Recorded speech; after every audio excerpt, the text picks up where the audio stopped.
Sir, और वहीं पर भारतीय सेना पहुंचती है और घर में घुसकर इनको मारकर आती है। और ये एक बहुत बड़ा मैसेज है पाकिस्तान की आर्मी और उनके चीफ के लिए, उनके आईएसए के लिए, कि पहले जो भारत है हमेशा मेंटेन करता है सेंटरिटी की हम आईबी क्रॉस नहीं करेंगे और एलओसी के अगेंस्ट अगर कुछ होगा तो एक्शन होगा। आज हमने आईबी के क्रॉस जाके उनके जो हार्ट है, जैसे आपने बिल्कुल सही बोला, इंटरनेशनल बॉर्डर की सर बात कर रहे हैं यहाँ पर। आईबी मतलब इंटरनेशनल बॉर्डर, जी वो सर। उसकी सेंटरिटी क्रॉस नहीं की जा पाई। इस बार हमने बिकॉज आतंकी मारने हमें, तो हमने उसको भी लांग के और वहां पर जो आपने बिल्कुल सही बात है, उनके दिल के अंदर चोट पहुंचाई है, जो पंजाब उनका दिल है उस वहां पहुंचाई है। तो इससे शायद उनको कोई लेसन मिले। अगर अब भी नहीं समझे पाकिस्तान की आका, तो उनके लिए बड़े बहुत बुरे दिन आने वाले हैं।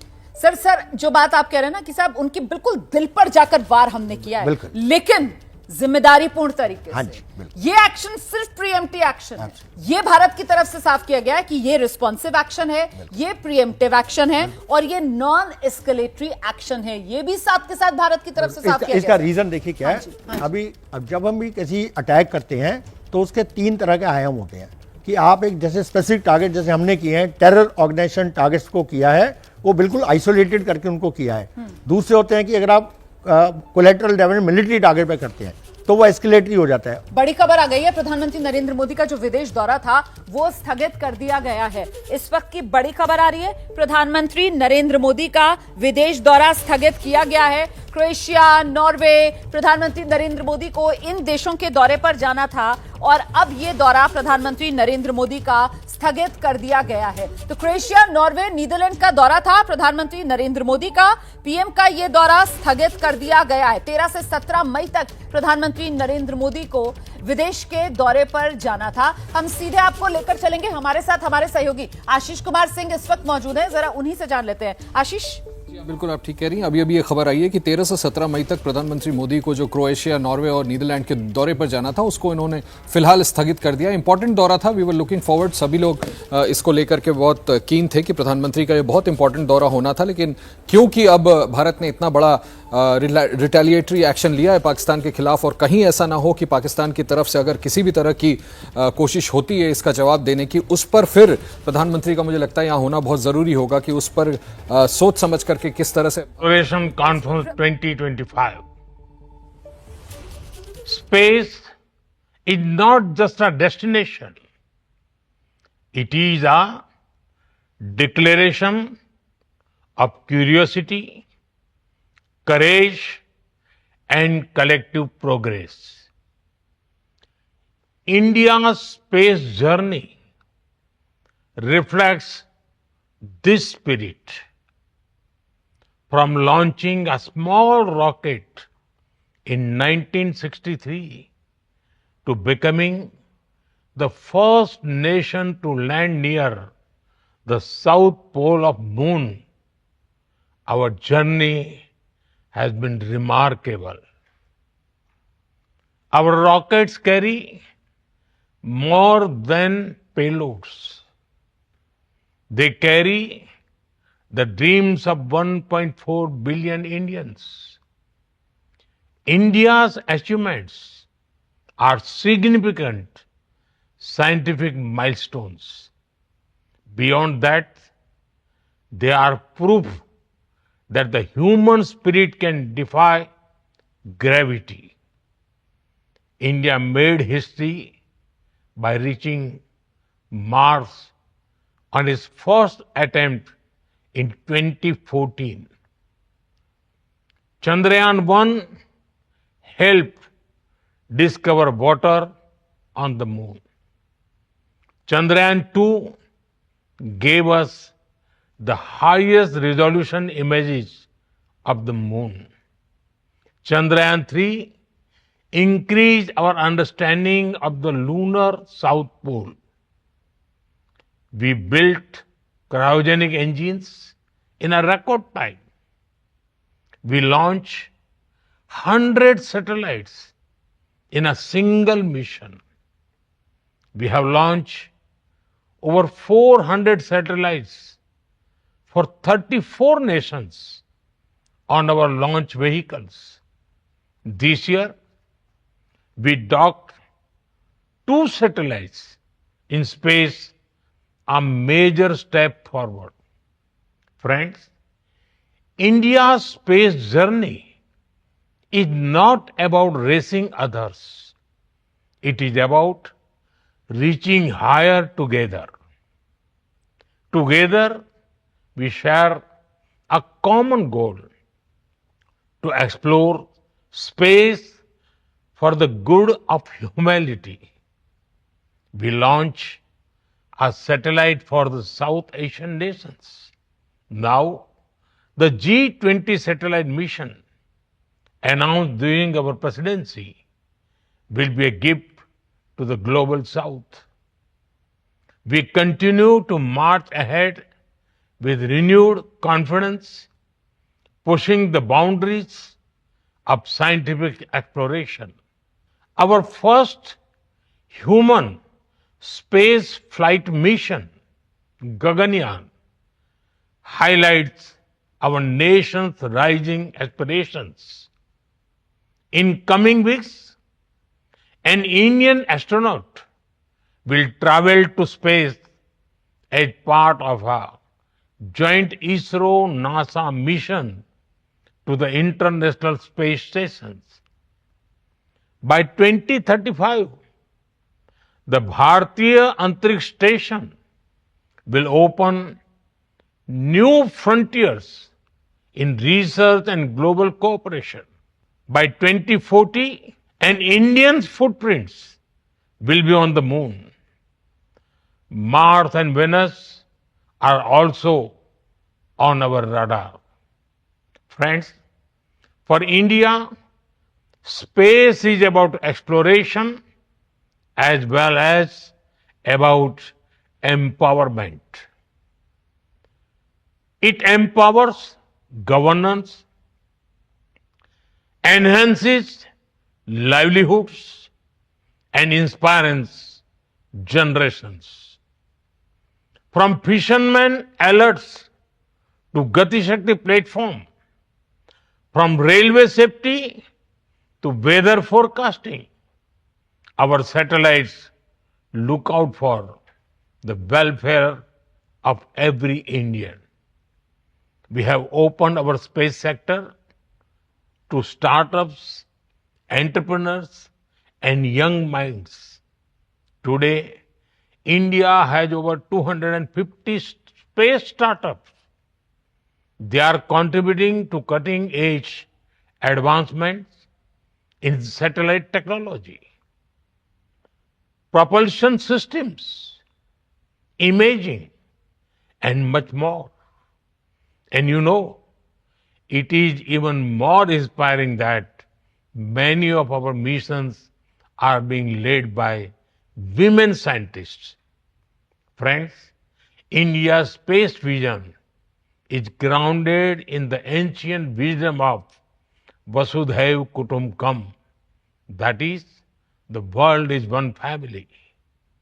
We strive not just for our own growth, but to enrich global knowledge, address common challenges, and inspire future generations. India stands for dreaming together, building together, and reaching for the stars together. प्रधानमंत्री नरेंद्र मोदी का ये संबोधन आप सुन रहे थे। अंतरिक्ष में भारत की जो ऊंची उड़ान है उसी को लेकर प्रधानमंत्री नरेंद्र मोदी का ये संबोधन। और एक बार फिर से हम रुक करेंगे ऑपरेशन सिंदूर, भारतीय सेना की तरफ से जो कामयाब ऑपरेशन अंजाम दिया गया है, जिसके जरिए भारतीय सेना ने पाकिस्तान में आतंकवाद की कमर तोड़कर रख दी है, आतंकवाद को मिट्टी में मिला दिया है, नेस्तनाबूद आतंक के ढांचों को किया है और साथ ही साथ आतंक के आकाओं के परिवार के लोग मौत के घाट उतर रहे हैं। अब ये खबरें सामने छन कर आ रही हैं, जिसके बाद आतंकी जो हैं, वो बड़े आतंकी, वो खूंखार आतंकी, जिन्हें जरा भी अफसोस नहीं होता था आम आदमी जब मरता था, आज उनके अपने जब मर रहे हैं तो वो बिलबिला रहे हैं, अपने लिए मौत मांग रहे हैं वो आतंकी। मैं मसूद अजहर की बात कर रही हूं। आतंकवादी मसूद अजहर के परिवार के 14 लोगों की मौत हो गई। ये बड़ी खबर है। इस वक्त भारत ने चुन कर आतंक के इन ढांचों पर हमला बोला है। 9 टारगेट्स थे। इन 9 टारगेट्स पर भारत की तरफ से निशाना साधा गया। इनमें से 5 पीओके में और 4 पाकिस्तान के अंदर के हिस्से में, पंजाब प्रांत में। हमारे साथ स्टूडियो में लगातार खास मेहमान air commodore retired SP Singh sir मौजूद हैं, रक्षा विशेषज्ञ हैं। और सिंह साहब ये बता रहे थे कि किस तरीके से भारत जो है एलओसी के पार तो ठीक है, लेकिन इंटरनेशनल बॉर्डर, ये तो सर पाकिस्तान ने ख्वाब ख्याल में भी नहीं सोचा होगा कि हिंदुस्तान जो है वो इंटरनेशनल बॉर्डर के पार भी, उसके पंजाब प्रांत में भी घुसकर ऐसा वार कर सकता है, बहावलपुर में, मुरिदके में, सियालकोट में। बिल्कुल, देखिए इसका रीज़न क्या है कि एक नॉर्मल जो दो देशों में जो सिचुएशन होती है, इंटरनेशनल बाउंड्री को, स्पेशली जब हमारे फाइटर एयरक्राफ्ट का किसी देश के दूसरे में क्रॉस करते हैं तो उसको एयर स्पेस वायलेशन में बहुत हाई डिग्री का वायलेशन माना जाता है और इट कैन ये बढ़ के एस्केलेट वॉर में हो सकता है। तो इसलिए बड़ा ख्याल रखा जाता है कि खुद मैं एक फाइटर पायलट रहा हूँ, एयर डिफेंस पायलट, तो ये मालूम है हमें rules of the air and rules of engagement. लेकिन इस बारी क्योंकि आतंक की ऐसी हद हो गई कि जिसमें उन्होंने बड़ा ही चुन के, बड़े ही दुर्दांत तरीके से हमारे देश के इनोसेंट लोगों का कत्ल किया, उनकी फैमिली के सामने, उनकी वाइफ के सामने, और उनको रोता है, बोला कि जाके मोदी को बोलो। ये जो एक तरीका ऐसा करने का था, खुली चुनौती दे रहे थे, मतलब एक तरीके से। तो फिर उनको दिखाया गया, फिर मोदी जी ने दिखा दिया कि हम जाके बोला तो देखे तुम्हें क्या करते हैं। तो ऐसी जगह उनको बोला गया था, मोदी ने बोला था कि दुनिया के किसी भी कोने में छुप जाओ, हम तुम्हें ढूंढ के निकाल के वहां मारेंगे। और ये मैं इस बात से, आप सही कह रहे हैं सर, प्रधानमंत्री नरेंद्र मोदी की तरफ से कहा गया था कि जमीन छोटी पड़ जाएगी इन आतंकवादियों के लिए, और वही करके दिखा दिया। हाँ, ये देखिए, ये बहुत ही अच्छी लीडरशिप है हमारे देश के इस समय, और ये इसके कारण वो स्ट्रॉन्ग लीडर हैं। उन्होंने ना सिर्फ मिलिट्रीली हमें स्ट्रॉन्ग किया है, हमारे देश को एक डिप्लोमेटिक स्टेज में बड़ी अच्छी जगह पे पहुंचा दिया है। आज देखिए, जब ये टेररिस्ट अटैक है उसके अगेंस्ट हमने एक्शन लेना है, तो दुनिया के तकरीबन सारे देश और यूएनएससी भी हमारे साथ खड़ा था। तो पाकिस्तान सिर्फ खड़े होने वाले थे तुर्की, ईरान और चाइना, इसके अलावा कोई उनके साथ नहीं खड़ा है। और इसके साथ साथ हम इकोनॉमिकली भी इतने स्ट्रांग बन गए हैं कि आज अच्छी हम 5th से 4th बन चुके हैं ऑलरेडी, जापान को क्रॉस कर रहे हैं। तो ये सारी प्रोग्रेस के साथ साथ जब आप इकोनॉमिकली स्ट्रांग होते हैं तो आपकी मिलिट्री भी स्ट्रांग हो जाती है। और सर, दुनिया के वो देश जो कहते हैं कि साहब आतंकवाद के खिलाफ लड़ाई में हम एक साथ हैं, उनके लिए कहीं कोई शक शुबा की गुंजाइश ना बाकी रहे। इसीलिए भारत की तरफ से ये जो 9 टारगेट्स जिनको निशाने पर लिया गया, कैसे ये वो टारगेट्स हैं जो लगातार पिछले लंबे वक्त से हिंदुस्तान के अंदर आतंकवाद फैलाने का, आतंकी खेल खेलने का, यहां से साजिशें रची जा रही थी, यहां पर आतंकवादियों को ट्रेन किया जा रहा था। बाकायदा आशीष, उसका एक पूरा डॉजियर, उसका एक पूरा ब्यौरा जो प्रेस कॉन्फ्रेंस हुई है उसी में सामने रख दिया गया देश। जी हाँ, बिल्कुल खोल करके बता दिया गया है कि किस तरह से इन तमाम जगहों पर जिनको टारगेट किया भारत ने इंटेलिजेंस के बेसिस पर, उन पर किस तरह से लंबे समय से 3 दशकों से जो प्रेस कॉन्फ्रेंस की गई उसमें खुलकर बताया गया है कि पाकिस्तान की हुकूमत कैसे इनको संरक्षण दे रही थी, ये कैसे वहां पर आतंकियों को कल्टिवेट कर रहे थे। अभी सिंह साहब जो बात कह रहे थे, देखिए ये कम उम्र लड़कों को बरगलाते हैं, उनको आतंकी बनाते हैं, हिंदुस्तान भेजते हैं, बोलते हैं जाके बोल देना कि मोदी को बता दो, जिन्हें पता ही नहीं है कि मोदी को बताने का मतलब क्या होता है। और मोदी को बता दो, मैं आपको बता दूं, पहले दिन जब सीसीएस की मीटिंग हुई थी, कैबिनेट कमेटी ऑन सिक्योरिटी, उसमें भी ये चर्चा में आई थी और इसको प्रधानमंत्री मोदी की इमेज पर चुनौती माना गया था और उसी का जवाब भारत ने दिया है। बिल्कुल ठीक कह रही है रोमाना, आपकी पूरी फहरिस्त खोल करके रख दी गई पूरी दुनिया के सामने। और जिस इलैबोरेट तरीके से आज इस प्रेस कॉन्फ्रेंस में भारतीय सेना की 2 बलवान हमारी जो रिप्रेजेंटेटिव्स हैं उनकी तरफ से इन तथ्यों को सामने रखा गया है और ये बिल्कुल स्पष्ट किया गया है कि भारत का इरादा सिर्फ और सिर्फ आतंकियों और उनके अड्डों को मिटाने का था। इसके बाद पाकिस्तान के पास कुछ कहने को रह नहीं जाता और शायद यही वजह है जो थोड़ी देर पहले आप रेफर कर रही थी पाकिस्तान के डिफेंस मिनिस्टर का बयान, क्योंकि उनको समझ में आ रहा है कि इसका जवाब दें तो कैसे दें, तो अब वो रास्ता ढूंढ रहे हैं और वो घुटनों पर आ चुके हैं। इस बीच एक बड़ी खबर आ रही है, देखिए अभी जो जानकारी मिल रही है उसके मुताबिक उड़ानों को लेकर कुछ पाबंदियां लगाई गई हैं, वो डिटेल्स मैं आपके साथ शेयर करूंगी। 10 मई तक 9 एयरपोर्ट हैं जो बंद किए गए, एयरपोर्ट्स हैं 9 एयरपोर्ट जो बंद किए गए हैं। 10 मई तक ये जानकारी मिल रही है। इसमें जम्मू, श्रीनगर, ले एयरपोर्ट बंद किए गए हैं। ये बड़ी खबर है जो सामने आ रही है। ऑपरेशन सिंदूर के बाद यह बड़ा फैसला लिया गया है। पुंछ, जम्मू, अमृतसर समेत 9 एयरपोर्ट्स हैं जो बंद करने का फैसला लिया गया है। 10 मई तक एयरपोर्ट बंद करने का फैसला लिया गया है। ये बड़ा फैसला है जो भारत की तरफ से लिया गया है। ये 9 एयरपोर्ट्स 10 मई तक जो बंद करने का फैसला लिया गया है। ये जम्मू एयरपोर्ट है, इसमें श्रीनगर एयरपोर्ट है, इसमें ले एयरपोर्ट है, इसमें मतलब एक तरीके से वो बॉर्डर के नजदीक जो एयरपोर्ट है। एयर कॉमोडोर बता पाएंगे हमें इसका महत्व क्या है सर? ये एक एहतियाती कदम है जो यहाँ पर उठाया जा रहा है। वो चीज़ें बताता हूँ। पहले जो ये स्ट्राइक की हम बात कर रहे हैं, मैं एयरफोर्स में जब सर्विंग था जी, तो हमारी एक वेस्टर्न कमांड है, उसमें एक पोस्ट होती है एयर 1, तो मैं एयर 1 रह चुका हूँ। जो ये पूरी स्ट्राइक प्लानिंग करता है, ये जो आतंकी अड्डे जो हैं इनको हम पिछले 15-20 साल से ट्रैक कर रहे हैं। इनका अपडेट होता रहता है और कभी ज़रूरत पड़े तो हम उसका इसलिए हम ऑलरेडी प्रिपेयर थे।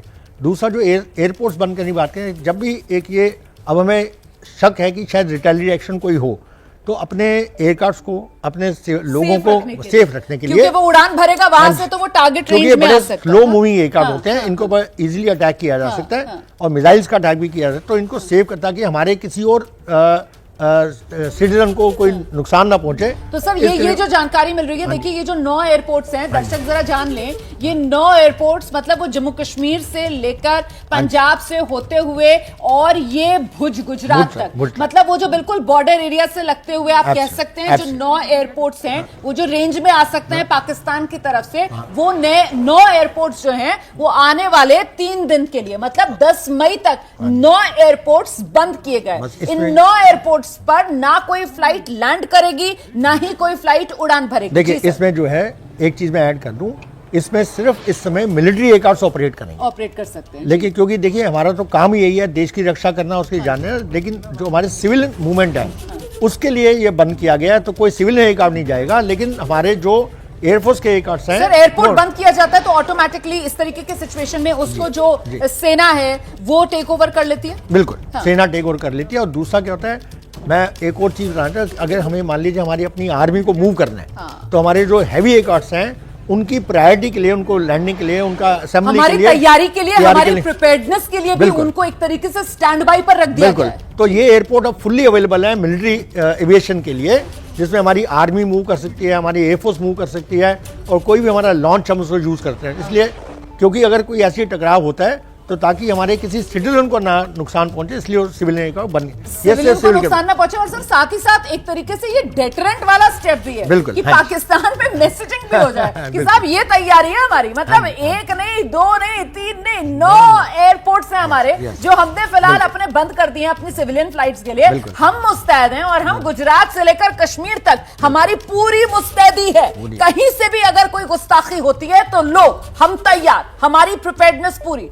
आपने बिल्कुल सही बताया, ये बड़ा अच्छा आपने पॉइंट जो रेज किया है, फैक्चुअली यही है कि ताकि एक मैसेज जाएगा, डेटरेंस की तरह मैसेज जाएगा कि अगर आपने कोई भी गलत काम करने की कोशिश करी तो उसका बड़ा ही सख्त जवाब दिया जाएगा। और आप उसका इफेक्ट दे चुके हैं। उनके डिफेंसेस तो ऑलरेडी नीज पर आके बोल रहे हैं कि आप और कुछ नहीं करेंगे तो हम भी कोई रिएक्शन नहीं करेंगे। तो ये बड़ा क्लियर है। हमें तो और कुछ करना ही नहीं है। आशीष, हमारी जो मैसेजिंग थी वो तो यहाँ से मुकम्मल हो चुकी है। हमारी मैसेजिंग बहुत क्लियर थी कि हमें आतंक के ढांचे जो है उनको नेस्तो नाबूद करना है। आशीष, हमें आतंकवादियों को उन्हीं की जबान में सबक सिखाना था और वो हिंदुस्तान ने हासिल किया है। जी हाँ, बिल्कुल, और बड़ा ज़रूरी भी था। अगर हम इनकी कमर नहीं तोड़ते तो इनका मन बढ़ता जाता है। इनको लगता कि कहीं भी जाकर के कुछ भी कर दो और भारत शांत बैठा रहेगा। कुछ लोगों ने पाकिस्तान में सवाल खड़ा करने की कोशिश की कि भारत क्या कर रहा था, वहाँ क्यों नहीं सुरक्षा प्रबंध था। आप देखिए, सुरक्षा प्रबंध तो हर जगह भारत पूरी कोशिश करता है कि अपने हर एक नागरिक को प्रोटेक्ट किया जाए, लेकिन जिसको अटैक करना होता है वो प्लान करता है, वो जाके रेकी करता है, वो देखता है किस जगह जाकर के हम मासूमों को मार सकते हैं। इसका मतलब आप ब्लेम इंडिया पे नहीं डाल सकते। और अगर आप भारत पर इस तरह का हमला करेंगे, हमारे मासूम नागरिकों को मारेंगे, धर्म को चुन करके मारेंगे, तो भारत इसी तरह का जवाब देगा जो इस बार दिया गया और कड़ा जवाब दिया गया है। और भारत की तरफ से मैसेजिंग बहुत क्लियर की गई है। मोदी कैबिनेट की भी बैठक खत्म हो गई है। इस वक्त एक और बड़ी खबर मैं आपको बता दूं, देखिए आज सुबह से बैठकों का दौर जारी था। प्रधानमंत्री नरेंद्र मोदी के आवास पर एनएसए पहुंचे थे। ये आप देख रहे हैं, रक्षा मंत्री राजनाथ सिंह भी अब प्रधानमंत्री आवास से निकल गए हैं। रक्षा मंत्री राजनाथ सिंह आज सीसीएस की बैठक शुरू होने से पहले ही पहुंच गए थे प्रधानमंत्री आवास पर। पहले उन्होंने अलग से प्रधानमंत्री नरेंद्र मोदी से मुलाकात की थी, उसके बाद फिर सीसीएस की बैठक होती है, उसके बाद फिर कैबिनेट की बैठक हुई है और अब ये कैबिनेट की बैठक भी खत्म हो गई है। और ऐसे में मंत्रियों के बाहर निकलने का सिलसिला लगातार जारी है, जिसमें रक्षा मंत्री राजनाथ सिंह को भी आप देख रहे हैं। और जिस बात का जिक्र अभी कॉमोडोर सिंह साहब आप कर रहे थे कि साहब रक्षा मंत्री ने हमारे तो साफ कर दिया था कि जो देश चाहता है उसी देश की भावना के अनुरूप ही इन्हें सबक सिखाया जाएगा। और बिल्कुल जो देश में गुस्सा था, जो देश में आक्रोश था, जिस तरीके के एक एक्शन की मांग देश की तरफ से की जा रही थी ऑपरेशन सिंदूर के जरिए, सेना ने वही करके दिखाया है। और जिस मैसेजिंग का मैं जिक्र कर रही हूं वो इसलिए महत्वपूर्ण हो जाती है कि इस ऑपरेशन का नाम क्या रखा गया, ऑपरेशन सिंदूर। और ऑपरेशन सिंदूर का महत्व इसलिए हो जाता है क्योंकि चुन चुनकर जो धर्म के आधार पर हिंदू हैं उनको आतंकवादियों ने टारगेट किया था, उनकी पत्नियों के सामने पत्नियों की मांग का सिंदूर उजाड़ा था और ये खुली चुनौती दी थी कि जाओ जाकर अपने मोदी को बता देना। और प्रधानमंत्री नरेंद्र मोदी की तरफ से भी इस बात का जिक्र किया गया था कि जो मरे उनमें किसी का कोई भाई था जो चला गया, कोई बेटा था कोई चला गया, कोई जीवन साथी था अपना जिसने खो दिया, और इसका बदला देश लेकर रहेगा। और आखिरकार उस ऑपरेशन सिंदूर के जरिए आज देश ने वो सफलता हासिल की। कॉमोडोर सिंह, देखिए बहुत ही सही आपने बताया और इसका एक अच्छा करारा जवाब देना बहुत जरूरी था। इससे क्या है, हमारे देश के हमारे लोगों का मनोबल बढ़ेगा, हमारे देश की गवर्नेंस में, हमारे देश की आर्मी नेवी है उसमें उनका सम्मान बढ़ेगा कि यस हमारी रक्षा के लिए सक्षम है। और ये जो एक मैसेज जो गया अभी पूरे देश में, अभी पूरा देश इससे उत्साहित है। जिनके परिवार के लोग गए हैं उनके दिलों पर मलहम लगी है कि मसूद जैसे लोगों का पूरा परिवार चलेगा, तो ये एक उनके दिलों पर मलहम का काम करेगा कि अपना उनका दुख कम करेगा। दुख पूरा नहीं हम खत्म कर सकते पर एक दुख को थोड़ा कम करेगा। सही कह रहे सर आप, ये मरहम लगाने का काम जरूर करेगा कि वो खूंखार आतंकवादी जो लोगों का घर उजाड़ने में सोचता भी नहीं था, सैकड़ों लोग जिसकी वजह से मौत के घाट उतर गए, आज वो खुद अपने लिए मौत मांग रहा है, कह रहा है काश मैं मर जाता। अपनों को खोने का दर्द क्या होता है, गम क्या होता है, आज इन्हें समझ आ रहा होगा। हम सीधे आपको लेकर चलेंगे, हमारे साथ हमारे सहयोगी अंकित गुप्ता इस वक्त मौजूद है। अंकित, जो बैठकों का दौर चल रहा था जिसमें सीसीएस से लेकर कैबिनेट की बैठक तक, अब सब खत्म हो गई है, कुछ खबरें सुनकर मिल रही हैं? देखिए, सीसीएस की बैठक पहले हुई है, उस दौरान जो है तमाम जो सहयोगी मंत्री थे उनको जो है आधिकारिक तौर पर जो जानकारी दे दी गई है कि भारत ने क्या स्ट्राइक की है, क्योंकि उससे पहले सेना की प्रेस कॉन्फ्रेंस हो चुकी थी। और जिस बात का हम लोग जो चर्चा भी कर रहे थे कि जो है कमोवेश उसी का इंतजार किया जा रहा है, क्योंकि सरकार भी चाहती है कि पहले सेना का बयान सामने आ जाए, उसके बाद में जो है वो अपनी बातें, वो आधिकारिक जो क्या प्रतिक्रिया है वो जो सबके सामने रखेगी। तो सीसीएस के बैठक के दौरान तमाम मंत्रियों को बताया गया, और जैसे हमको जानकारी मिली है कि कैबिनेट की बैठक के दौरान भी जो तमाम जो है मंत्रीगण है, केंद्रीय मंत्री हैं, उन सबको जानकारी दे दी गई है। हालांकि सबके बीच में जो कैबिनेट की आधिकारिक तौर पर जो जानकारी सामने आई है उसमें जो दो चीजें सामने आई हैं, जो फैसले लिए गए हैं। एक आईटीआई को लेकर के लिया गया है और दूसरा जो है आईआईटी को लेकर के लिया गया है। ये अपग्रेडेशन की बात है। तो ये तो आधिकारिक तौर पर जानकारी सामने आई है, लेकिन ऐसी भी जानकारी सामने आ रही है कि इन फैसलों को लेने से पहले तमाम जो सहयोगी दल है, जिनको जो एनडीए के तमाम जो नेता जो इस मंत्रिमंडल में शामिल है, उन समेत जो तमाम जो कैबिनेट के मंत्री हैं उनको आधिकारिक तौर पर जानकारी दे दी गई है। तो ये तो हुआ जो है कैबिनेट और सीसीएस में क्या क्या हुआ है, लेकिन सूत्र इस बात की ओर भी इशारा कर रहे हैं कि देखिए अभी जो है भारत ने कार्रवाई कर दी है, लेकिन पाकिस्तान क्या यहां पर रुकेगा? हालांकि उनके जो रक्षा मंत्री हैं, जिनके बयान का आप जिक्र कर रहे हैं लगातार, कि वो तो कह रहे हैं कि अगर भारत रुक जाता तो हम कुछ नहीं करेंगे। तो क्या वाकई में उसकी मंशा भी यही है? क्योंकि भारत को जो करना था काम भारत ने किया है। आतंकियों के जो पनाहगाह थे, जो उनके सेंटर्स थे, उन पर जो है अटैक किया है और उनको जो है धराशायी किया है, मिट्टी में मिला दिया है। लेकिन क्या पाकिस्तान यहां पर रुकेगा? क्योंकि इस घटना के बाद से अगर हम जो अब तक की बात करें तो करीबन जो है 10 लोगों की, 10 जो है सिविलियंस की डेथ हो चुकी है पाकिस्तान की तरफ से हुई गोलाबारी में। और उसको लेकर के अब केंद्र सरकार जो है बहुत ज्यादा एहतियात बरत रही है। इसी वजह से जो बॉर्डर से सटे हुए एरियाज हैं वहां पर बंकर्स में शिफ्ट करने की बात हो रही है, वहां पर जो सिविलियंस हैं उनको मूव करने की बात हो रही है। और सरकार का एजेंडा साफ है, सरकार की कोशिश साफ है कि हम अपने जो जानो माल की, हम अपने किसी भी नागरिक की किसी भी तरह से क्षति नहीं चाहते हैं। एक और जानकारी निकल के सामने आ रही है सोर्सेस के हवाले से कि जो तमाम अर्धसैनिक बल के जवान हैं उनकी जो भी लोग छुट्टियों पे थे उनकी छुट्टियां रद्द कर दी गई हैं। और यह साफ तौर पर मकसद यह है कि अगर पाकिस्तान कहीं वो अपनी नापाक हरकतों से अभी भी बाज नहीं आता है तो भारत कहीं से भी तैयारी छोड़ना नहीं चाहता है। भले ही पाकिस्तान कहे कि अब हम कुछ नहीं करेंगे, लेकिन उसके ऊपर हम कैसे विश्वास करें? वो तो जो है मेरे ख्याल से अंकित जिस बात का आप जिक्र कर रहे हैं तो मेरे ख्याल से वो एसओपी का हिस्सा होता होगा। कॉमोडोर सिंह इसके बारे में बेहतर तरीके से बता पाएंगे। Commodore Singh please. जब भी ऐसा हम एक्शन कोई लेते हैं तो उसका रिटेलिएटरी एक्शन के प्रिपरेशन के लिए आपको बॉर्डर सिक्योर करने पड़ते हैं और आपको इंटरनल सिक्योरिटी, दोनों चीज़ें करनी पड़ती हैं। क्योंकि क्या होता है, आपके इंटरनल डिस्टर्बेंस भी क्रिएट की जा सकती है एनिमी के द्वारा। तो इसलिए जितनी सीएपीएफ हैं उन सबकी छुट्टी इसलिए कैंसिल की गई है कि सब एटलीस्ट उनको डिप्लॉयमेंट के लिए पूरी फोर्स होनी चाहिए। हर स्टेशन, जैसे हर एयरफोर्स स्टेशन की सिक्योरिटी के लिए, हर मिलिट्री स्टेशन की सिक्योरिटी के लिए, और हमारी जो मेजर इंस्टॉलेशंस हैं जैसे हमारा पार्लियामेंट है या ऐसी और बड़ी बड़ी इंस्टीट्यूशन हैं, उनकी सिक्योरिटी के लिए आपको सफिशिएंट लोग होने चाहिए। क्योंकि ये अटैक अब जो रिटेलिएशन है, जरूरी नहीं है कि बॉर्डर पर ही हो सकता है उनकी स्लीपर सेल के थ्रू या किसी और चीज से वो इंटरनल डिस्टर्बेंस क्रिएट करने की कोशिश है, उसको रोकने के लिए कर सकता है। मतलब ये आशंका है, कोई हिमाकत पाकिस्तान की तरफ से की जा सकती है। पाकिस्तान की तो फितरत है, वो ऐसा सांप है जो आपको बोलेगा मैं कुछ नहीं करूंगा फिर भी डसेगा, तो आप उसके करेगा, कुछ ना कुछ करेंगे।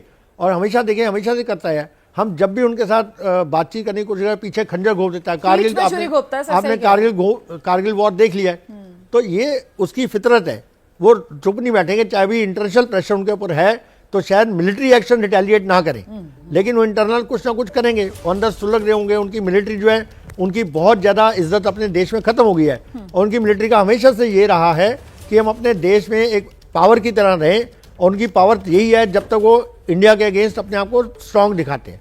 जिस दिन वो स्ट्रेंथ खत्म हो गई, वो मिलिट्री खत्म हो जाएगी। ये नौबत आ गई कि मौलाना मसूद अजहर अपनी जान की भीख मांग रहा है, जैसे रुमाना कह रही थी, मौत मांग रहा है बिल्कुल अपने लिए। और क्या वाकई में, मतलब ऐसी बेबसी देखे ना कि कह रहा है मैं मर जाता, मौत मांग रहा है अपने लिए, आतंकी अपने लिए मौत मांग रहा है। आप ये सोचें कि जो लोग उनको प्रोटेक्ट करते थे, बिल्कुल आप सोचिए कि अभी दुहाई दे रहे होंगे कि अब पाकिस्तान आर्मी हमको नहीं बचा सकती, तो कौन बचाएगा? तो ये कहां के रह जाएंगे? पाकिस्तानी सेना कितनी कमजोर होगी आसिम मुनीर के ऊपर टॉप पर रहने पे। आप सोचें, उनके रक्षा मंत्री जो हैं वो खुद अपने आप को मतलब स्पष्ट पा रहे हैं कि कोई एक्शन नहीं हम ले सकते। सर मैं जरा सा आपको रोक रही हूं, बड़ी खबर आ रही है भारत की स्ट्राइक के बाद पाकिस्तान का बयान। पाकिस्तानी सेना ने 26 लोगों की मौत की बात कबूली है। हमले में 46 लोग घायल हुए। पाकिस्तान ये कह रहा है कि भारत की तरफ से जो हमला हुआ उसमें 26 लोग उसके मारे गए हैं और 46 लोगों के जख्मी होने की बात पाकिस्तान की तरफ से कबूली गई है। भारत की स्ट्राइक के बाद पाकिस्तान का यह बयान आया है। 26 लोगों की मौत की पुष्टि खुद पाकिस्तान की तरफ से की गई है और साथ ही 46 लोग घायल, ये भी पाकिस्तान की तरफ से आंकड़ा आ रहा है। जल्दी से जरा शिवांग के पास लेकर चलते हैं दर्शकों को। शिवांग, 26 लोगों की मौत की बात खुद पाकिस्तान को बोल रहा है और ऐसे में हम दर्शकों को बता रहे हैं कैसे 14 तो मसूद अजहर के परिवार के लोग ही मर गए, जिसमें मसूद अजहर का भतीजा, मसूद अजहर की बहन, उसके और रिश्तेदार जो आतंक की बागडोर अपने हाथ में संभाले हुए थे, उन सब का खात्मा। इसके अलावा अब्दुल मलिक, मुदस्सिर, वकास, हसन, ये एक के बाद एक लश्कर के कमांडर हैं, लश्कर के बड़े आतंकवादी हैं जिनके नाम सामने आ रहे हैं। सफाया आतंक का।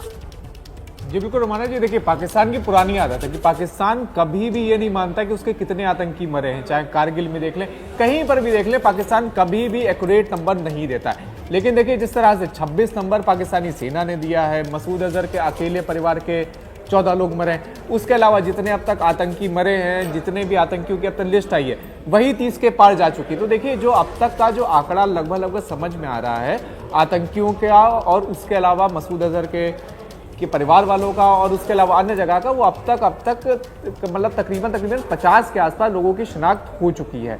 लेकिन जिस तरह से पाकिस्तान अभी भी 26 पर ही अटका पड़ा है, तो वैसे में यही देखना होगा कि किस तरह से पाकिस्तानी सेना का जो सॉफ्टवेयर है वो लग रहा है अभी भी मतलब एक तरह से हैंग हुआ पड़ा है कि जिस तरह से 50 के लगातार नंबर आ चुके हैं, लगातार तस्वीरें आ चुकी हैं, उनकी नमाज उनका जनाजा पढ़ा जा रहा है और पाकिस्तान अभी भी 26 नंबर दिखा रहा है। हम तो कह रहे हैं आतंक का जनाजा, और आतंक का जनाजा पाकिस्तान में इस वक्त निकल रहा है। आपने बहुत सही कहा कि साहब उनका जो सिस्टम है वही हैंग हो गया है, अपडेट नहीं होगा। ये शिवांग, ये अपडेट करेंगे ही नहीं, वो चाहते ही नहीं अपडेट करें ना, मतलब उनकी तो ये फितरत के अंदर है। लेकिन कुल मिलाकर फिलहाल पाकिस्तान वो आतंकवादी जिनको आगे रखकर सेना जो पीछे खेल खेलती थी गंदा, वो ढाल भारत ने खत्म कर दिया। इस बीच बड़ी खबर, ऑपरेशन सिंदूर के बाद गिड़गिड़ाया पाकिस्तान। हमले के बाद पाकिस्तान यूएनएससी पहुंच गया है। यूनाइटेड नेशन सिक्योरिटी काउंसिल का दरवाजा पाकिस्तान की तरफ से खटखटाया जा रहा है। यूएनएससी को दी है भारत के एयर स्ट्राइक की जानकारी। हमले के बाद यूएनएससी पहुंचा पाकिस्तान,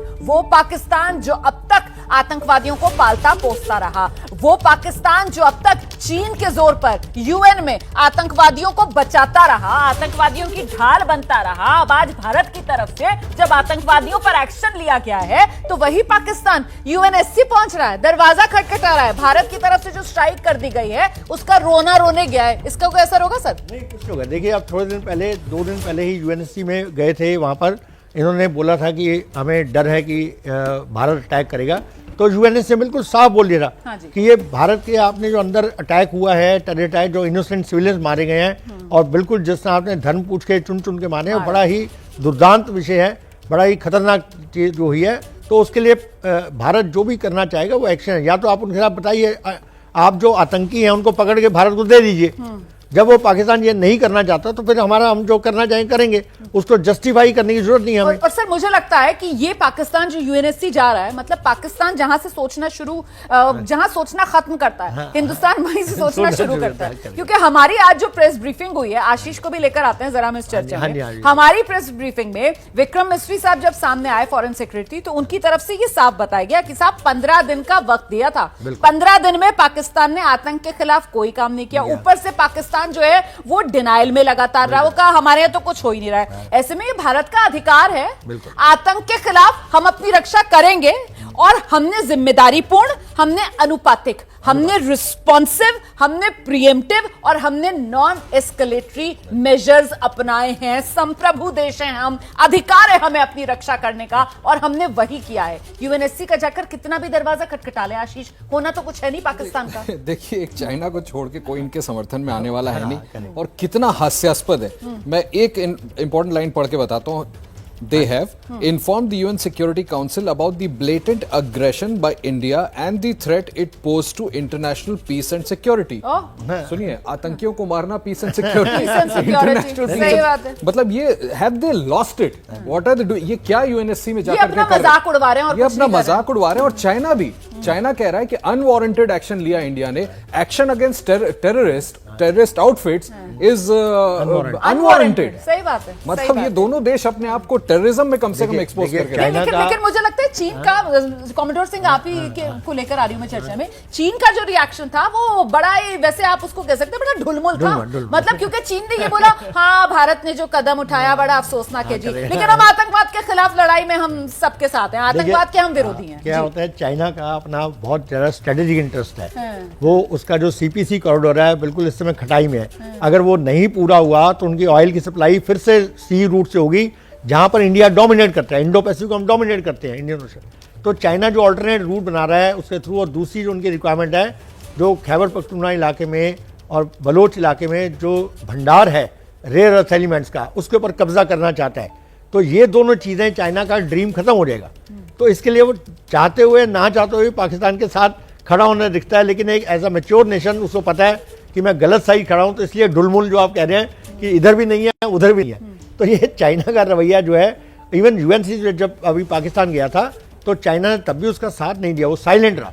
तो ये बड़ा पाकिस्तान को क्लियर हो जाना चाहिए कि वो बड़ी बुरी तरह से आइसोलेट हो चुके हैं और कोई भी देश उनके साथ इस समय खड़ा होने को तैयार नहीं है। वैसे ही टैरिफ वॉर में चाइना जो है वो उलझा हुआ है और चाइना को अपनी इकोनॉमी को लेकर भी ये बहुत ज्यादा चिंता सता रही है। ऐसे में आशीष, ये दुनिया ऑलरेडी 2 मोर्चों को देख रही है। वो एक तरफ यूक्रेन और रशिया वाला मामला, दूसरा गाजा इजराइल वाला मामला जिस तरीके से चल रहा है, तो यहां पर भारत की तरफ से साफ कहा गया है कि जिम्मेदारी पूर्ण ये एक्शन था।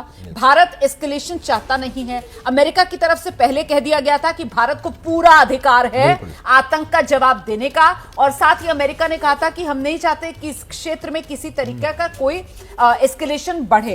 तो वही जिम्मेदारी पूर्ण तरीके से भारत ने एक संप्रभु देश के तौर पर अपनी जिम्मेदारी निभाई, आतंक का खात्मा किया। तो यहां पर कुछ बचता है नहीं पाकिस्तान के पास। देखिए, we reserve the right to counter to any such terror attack. ये पूरी दुनिया जानती है कि अगर टेररिस्ट भारत को इस तरह से भारत पर हमला करेंगे तो उस पर जवाबी कार्रवाई तो होगी ही होगी। भारत ने तो इनिशिएट किया नहीं, भारत तो पाकिस्तान में कोई हमला यूनिलैटरली अपनी तरफ से कराया नहीं। आप हमारे यहाँ घुसते हैं, और प्रायोजित तरीके से आकर के उनके टेररिस्ट यहां पर हमारे लोगों को, मासूम पर्यटकों को जमाने बाद, दशकों बाद टूरिस्टों को मार के चले जाएंगे और भारत शांत बैठेगा, ऐसा है नहीं। रही बात यूएन की, रोमाना, आप देखिए प्रधानमंत्री मोदी ने भी कई बार कई फोरम्स पे कहा है कि यूएन अब एक तरह से टीथलेस बॉडी है। वो ठीक है, उनका काम है पीस और ये सब बातें करना, लेकिन ऐसा थोड़ी होगा कि हमारे जैसे पीस लविंग देश पे पाकिस्तान जैसा, आपको याद होगा, मैं एक बार पुराना बयान रेफर करता हूं, डॉक्टर मनमोहन सिंह ने कहा था टेरर मशीन।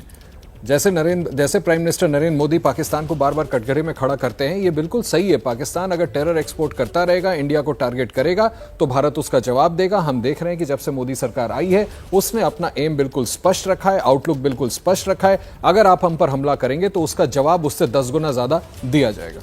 आशीष रैया मेरे साथ, सर मैं एक सेकंड आपके पास आ रही हूँ, बस जरा सा ये तस्वीरें दिखा दूं। ये 2 तस्वीरें हैं और ये हमले के बाद की वीडियो हैं। ऑपरेशन सिंदूर के बाद पाकिस्तान में कैसे भारत ने आतंकवाद को मिट्टी में मिलाया, कैसे आतंकियों के ढांचों को नेस्तो नाबूद किया। ये बहावलपुर की तस्वीर आप देख रहे हैं, ये जैश ए मोहम्मद का ठिकाना आप देख रहे हैं। मौलाना मसूद अजहर का ये ठिकाना है बहावलपुर में, मरकज़े सुभान अल्लाह, ये सेंटर जैश ए मोहम्मद का। आप देखिए, ये वही सेंटर है जहां पर आतंकवादियों की भर्ती की जाती थी, जहां पर आतंकवादियों का ब्रेन वॉश किया जाता था, उनकी इंडोक्ट्रिनेशन की जाती थी, उनको ट्रेनिंग दी जाती थी और फिर उन्हें हिंदुस्तान के खिलाफ खून बहाने के लिए तैयार किया जाता था। उनको जिहाद का पाठ पढ़ाया जाता था। धर्म के आधार पर उनकी नसों में खून की जगह जहर भरा जाता था।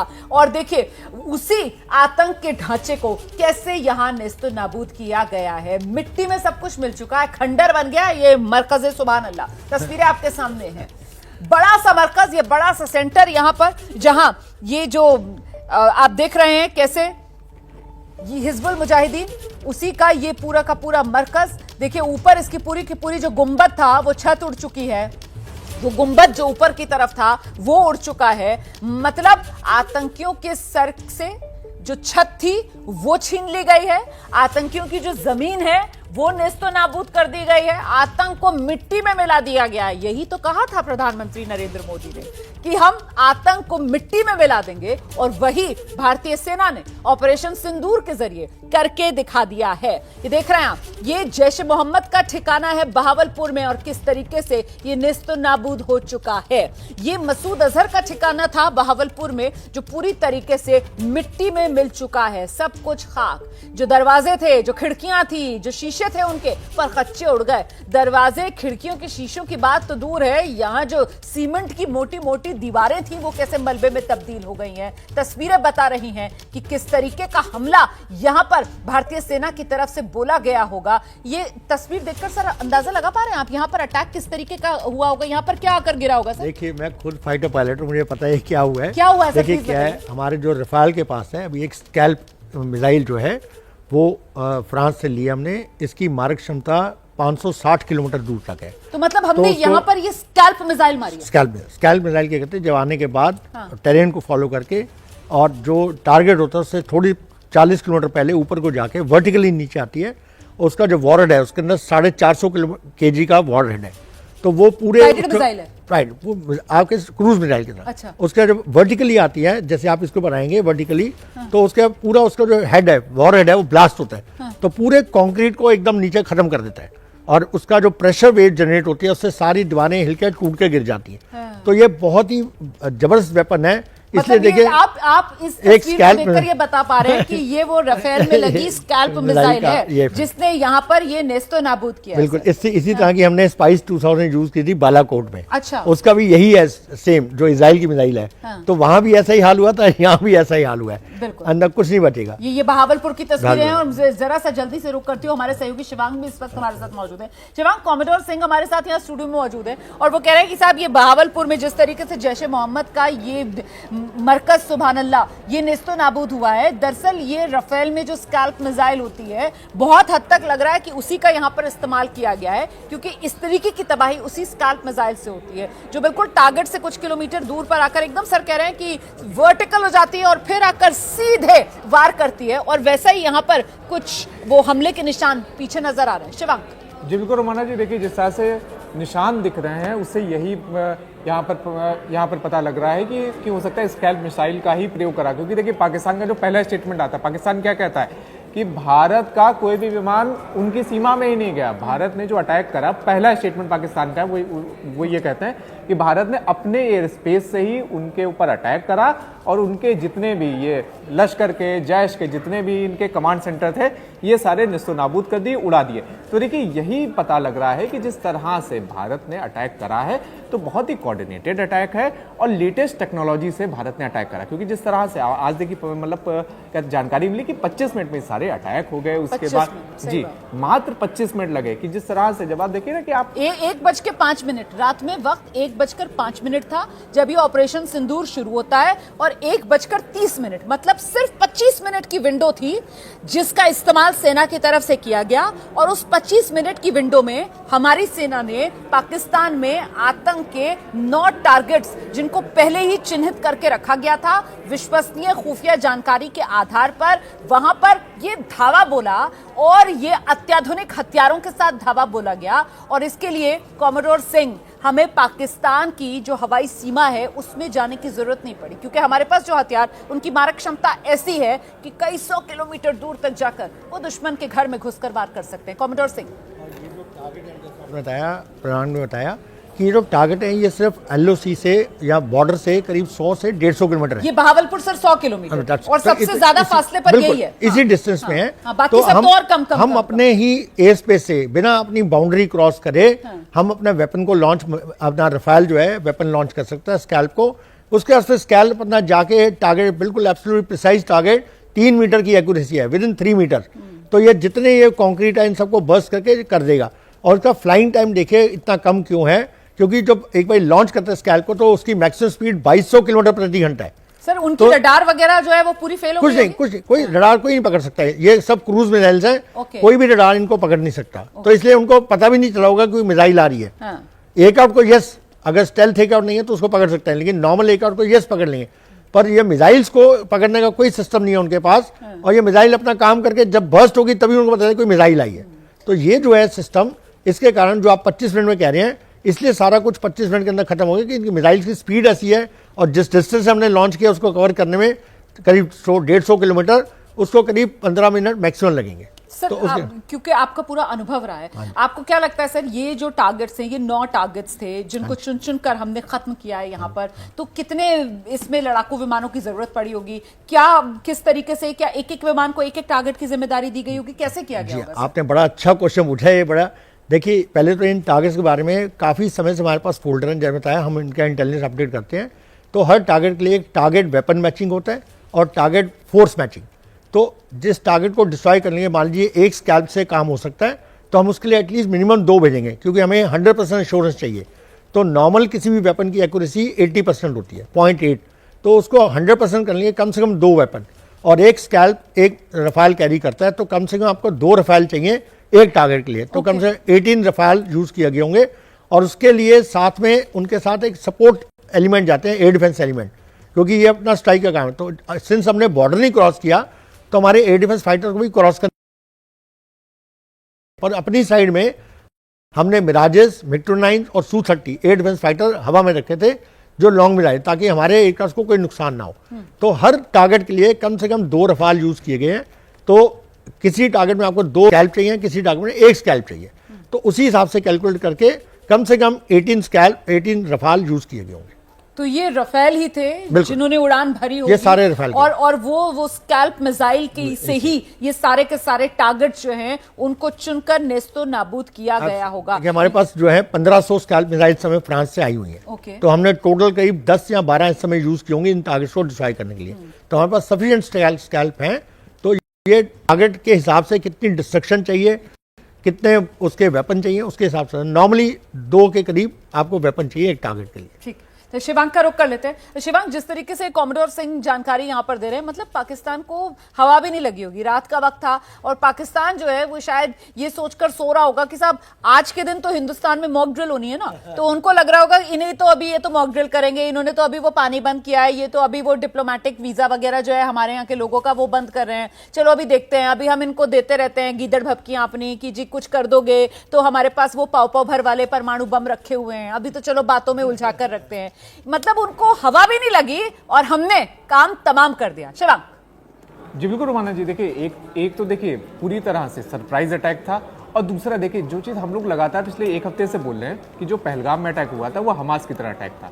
भारत ने जो अटैक करा वो बिल्कुल इजराइल की तरह अटैक करा इनके ऊपर, इनको हवा भी नहीं लगी, और इनके जो आतंकी पूरे हेडक्वार्टर थे वो पूरे हेडक्वार्टर ध्वस्त हो गए, और किस तरह से पूरी तरह से निस्ता नाबूद हो गए, किस तरह से लगातार पर सेकंड, मतलब आपको ये जानकारी देता है कि हर मिनट में इनके 10 आतंकियों के नए नाम आ रहे हैं और उनकी तस्वीरें आ रही हैं। आप जो बात कह रहे हैं ना शिवांग, 1 मिनट आपको रोकूंगी, आप अपनी बात पूरी कीजिएगा। ये तस्वीरें आ गई हैं दरअसल, ये लश्कर का आतंकवादी है, नाम इसका याकूब मुगल, और याकूब मुगल का ये जनाजा, याकूब मुगल की नमाज जनाजा पढ़ी गई है। याकूब मुगल का ये जनाजा है जो आप देख रहे हैं, और ये याकूब मुगल कहां मारा गया है? ये जो सैयदा बिलाल कैंप है यहां मारा गया है, पीओके में सैयदा बिलाल कैंप, और यहां इस सैयदा बिलाल कैंप में याकूब मुगल का खात्मा हुआ है। ये आतंकवादी हैं, इन्होंने अपने लिए ये मौत खुद चुनी है। ये इंसानियत के दुश्मन हैं जो धर्म के नाम पर लोगों को बरगलाते हैं और धर्म को बदनाम करने का काम करते हैं, धर्म के नाम पर मासूम लोगों का कत्लेआम करते हैं,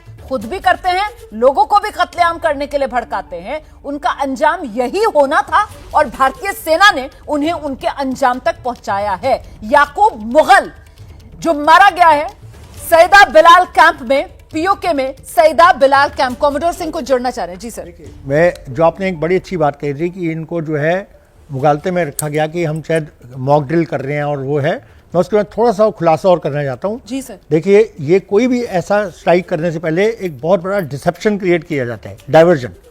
तो डिसेप्शन और डाइवर्जन क्रिएट करके लिए हमने क्या किया है, हमने जैसे ये सारे काम जो किए, वाटर बंद किया और वीजा वाले, उसके अलावा हमने अपने नेवल शिप्स, हमने नेवल शिप्स जो हैं कराची की तरफ भेजी, अरब सागर में एक्सरसाइज के नाम पे हमने भेज दिए। तो उससे पाकिस्तान को लगा शायद पिछली बारी आर्मी ने, फिर एयरफोर्स ने करा, इस बार शायद नेवल अटैक होगा, भ्रम में आ गए वो। तो उनके अपनी सारी फोर्सेज जो हैं उस तरफ कराची की तरफ फोर्स है, अपने एयर डिफेंस सिस्टम भी वहां लगा दिए। फिर हमने उसको और डाइवर्ट करने के लिए जो हमारी सेंट्रल कमांड है, साउथ वेस्टर्न कमांड, उनको एक नई एक्सरसाइज एयरफोर्स की एक्सरसाइज के लिए लॉन्च किया जो जोधपुर के अपोजिट, इनके सिंध के अपोजिट है। तो उससे उनको लगा कि अब तो बिल्कुल ये अटैक उसी तरफ आएगा, तो इन्होंने पीओ की तरफ से पूरा ध्यान हट गया और जितने टेररिस्ट हैं जो पहले नीचे भागे थे वो वापस अपने ऊपर आ गए। सर मैं जरा सा आपको रोक रही हूं। ऑपरेशन सिंदूर के बाद प्रधानमंत्री नरेंद्र मोदी का पहला बयान हम सब के लिए गर्व का दिन है। प्रधानमंत्री नरेंद्र मोदी की तरफ से कहा जा रहा है हम सब के लिए ये गर्व का दिन, प्रधानमंत्री नरेंद्र मोदी का ये बड़ा बयान सामने आ रहा है। ऑपरेशन सिंदूर के बाद देश के प्रधानमंत्री का पहला बयान हर हिंदुस्तानी के लिए गर्व का दिन है। एबीपी न्यूज पर हम लगातार आपको ये बता रहे हैं कि हर हिंदुस्तानी का सीना आज गर्व से चौड़ा हो गया है। भारतीय सेना ने मुंह तोड़ जवाब पाकिस्तान को, उसके आतंक को दिया है। यही अंजाम आतंकवादियों का होना चाहिए था, जिस अंजाम पर आज भारतीय सेना ने इन आतंकवादियों को पहुंचाया है। आतंक का जनाजा पाकिस्तान में निकल रहा है और प्रधानमंत्री नरेंद्र मोदी का बयान हम सबके लिए गर्व का दिन आज। अंकित गुप्ता। बिल्कुल, देखिए जैसे कैबिनेट की बैठक शुरू हुई, जो तमाम जो कैबिनेट के सहयोगियों ने एक स्वर में सराहना की सरकार के द्वारा उठाए गए, सरकार ने जिस तरीके से सेना के ऊपर भरोसा जताया और सेना, हमारी सेना ने उस भरोसे पे एक बार फिर से खरा उतरते हुए पाकिस्तान को दिया मुंहतोड़ जवाब। सराहना की गई सेना की कार्रवाई की। तो उसके बाद में प्रधानमंत्री ने कहा it's a proud movement for all of us, यानी हम सबके लिए एक गर्व का दिन है, हमारे देश के लिए गर्व का दिन है, हमारी सेना पर गर्व करने का दिन है। तो प्रधानमंत्री ने साफ तौर पर संदेश दिया कि ये जो कार्रवाई की है भारत ने, ये हम सबके लिए गर्व का दिन है। जिसके बाद में तमाम सहयोगी दलों ने प्रशंसा की सरकार के द्वारा, जो जिस तरीके से गो हेड की परमिशन दी गई सेना को, और सेना ने पाकिस्तान को दिया है मुंहतोड़ जवाब आतंक के खिलाफ। इस कार्रवाई में जो जिस तरीके से दिया है मुंहतोड़ जवाब, अब वही जो आतंक के आका जो अब तक छुपे बैठे थे, अब वो मौत की जो है ये कर रहे हैं कि क्यों नहीं मैं मर गया। तो ये दिखाता है कि भारतीय सेना का क्या जो दमखम है। और आज पाकिस्तान तो जो है अब मैं जरा सा आपको रोक रही हूं अंकित, मैं आपको रोक रही हूं। देखिए इस वक्त एक और जानकारी दर्शकों के साथ हम साझा करते हैं। प्रधानमंत्री मोदी ने ऑपरेशन सिंदूर नाम चुना था पीड़ित महिलाओं के दर्द को समझते हुए। ये नाम जो है वो प्रधानमंत्री नरेंद्र मोदी की तरफ से चुना गया था। हम लगातार आपसे कह रहे थे कि साहब मैसेजिंग जबरदस्त इसके जरिए हुई है। जो सेना ने इस ऑपरेशन के लिए नाम चुना है, ऑपरेशन सिंदूर, और ऐसे में राष्ट्रपति द्रौपदी मुर्मू से मुलाकात प्रधानमंत्री नरेंद्र मोदी कर सकते हैं। थोड़ी देर में राष्ट्रपति भवन पहुंच सकते हैं प्रधानमंत्री नरेंद्र मोदी, ये जानकारी भी मिल रही है। भारतीय सेना की जो कार्रवाई है उसकी मुकम्मल जानकारी प्रधानमंत्री नरेंद्र मोदी खुद राष्ट्रपति द्रौपदी मुर्मू को देंगे, ये जानकारी भी सामने आ रही है। हम सीधे आपको लेकर चलेंगे। अंकित गुप्ता इस वक्त हमारे साथ मौजूद है।